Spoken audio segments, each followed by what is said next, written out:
Wir sind hier mit Gubi aus der Trollpatrol. Was machst du, Gubi? Ich stachel die Wand. Wieso? Schöne Sache. Schöne Sache. Oh. Ist das cool? Naja. Nicht so wirklich.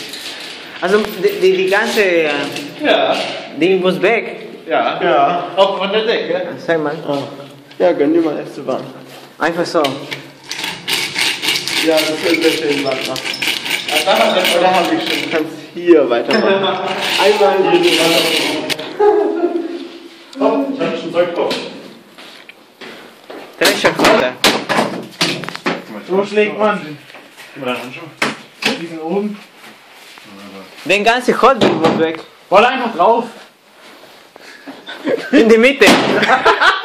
Nein, das bringt ja nichts. Mach einfach.